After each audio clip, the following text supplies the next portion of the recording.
Hey, I'm Larry Ladowski with Midwest Outdoors, and today we get to do something that we don't get to do very often.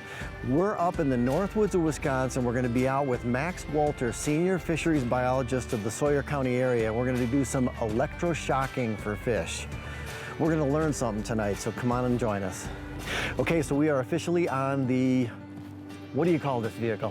This is our electrofishing survey boat here out of the Hayward area. So this is what we use to go out and do surveys, especially of bass, bluegill, but we'll also use this for surveying walleye populations. Okay, and this will shock how far of an area? Not as far as people imagine, right? So it's going to create a radius around the boat of 20, 25 feet where the fish are going to be immobilized by the electricity that we're putting into the water. Give us a really quick overview of what electro-shocking is. When you put electricity into the water, obviously water's very conductive, and that electrical current actually will pass through the fish and their muscles, and it will tense them up and immobilize them momentarily. And that allows us to go along with these long-handled dip nets with fiberglass handles so we don't get the electricity coming back into us in the boat. We can dip those in the water and we can collect fish. So it's a very efficient way to sample lake populations. You have to be in the right place at the right time to sample the species that you want to sample. And what do you do with this data? What do we do with the data? The data that we get from these surveys is really important for monitoring populations, the health of the fishery, right? We want to be able to see if environmental changes are affecting the fishery in positive or negative ways. We want to be able to look at the effects of angling regulations and whether they're doing the things we expect them to do. We also use this for evaluating the success of our stocking. When we stock walleye or stock muskies, we want to see, how are those fish doing? So this data feeds back into a whole bunch of different things, from fishing regulations to stocking to habitat projects even. So one of the things we're doing in the Hayward area is we have a really expansive tagging program for muskies because it's a high profile species. Lots of people are interested in them, and we have an opportunity to learn a lot about how fast they're growing, where they're moving, how well stocking's working, things like that. So one of the things we do is we'll place one of these tags, it's called a PIT tag, or passive integrated transponder, into each muskie we catch. And we'll put that right into the cheek. And what that does is that gives each muskie a number. Now, people who have pets are already familiar with this technology. This is what's called the chip. If you have a dog or a cat and it gets lost, we put these in our muskies. So if they get lost, we know where they were and where they came from. And that creates a lot of really good data for us for managing the populations. So obviously it's not getting to them. There's a muskie, Scott. Head, head, head, head. There you go. Oh, wow. Wow. Cool, bring him on board.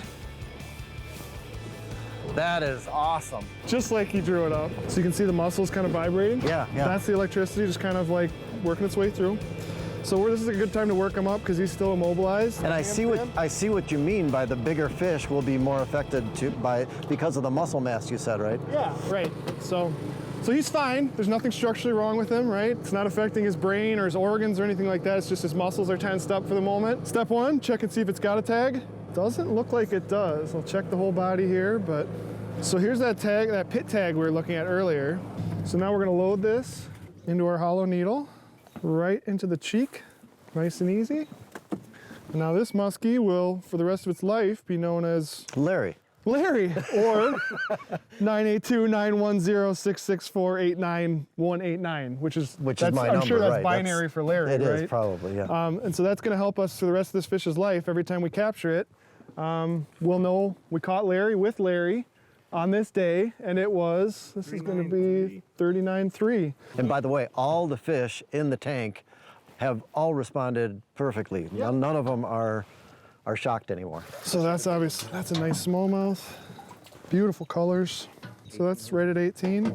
Really nice looking fish. Get it back on its way. And this is what this lake is known for. It's a really good smallmouth fishery. Now, what will you do with this information? Will you write this down and file it, or? And this will tell us, within that report, we'll be able to say we got this many bass per mile of electrofishing. And this percentage was over 15 inches, and this percentage was over 17 or 18 inches. I've seen various DNR reports. Is that where they get there's 1.4 walleye, or 1 per 1.4 acres or whatever? Or? That's part of it, yep. Okay. Yep, it's surveys like this. That is awesome. It's about as good as it gets. That is awesome. There's one. That's a walleye.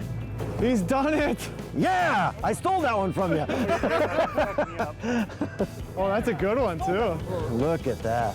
So we just netted this walleye, and what are we looking for? What are we hoping? I mean, this is a nice, healthy looking fish. It sure is. And you get a big enough sample, and then you can kind of get a good sense of, what percentage of the population is legal. I mean, we saw about 3 different walleye, and this is obviously the largest one, but it was in like 5 feet of water. I couldn't believe it. We love to see that she's out there, and then we'll get her back out there so she can keep doing her thing. Well, there you have it, folks. Your fishing license is at work right here with the DNR. Max, if more people want to get involved with their lakes or fishing species, how do they do that? Great place to start is go to dnr.wi.gov. You're going to find a lot of cool stuff there. Fishing projects, where you can buy your fishing license, reports from surveys like this, and all the contacts for myself and my colleagues around the state that are doing this type of work. We're going to let this girl go, but I want to thank Max Walter as well as his staff for joining us here today and hosting us. Midwest Outdoors will be right back. I'm Larry Ladowski, and we'll catch you later.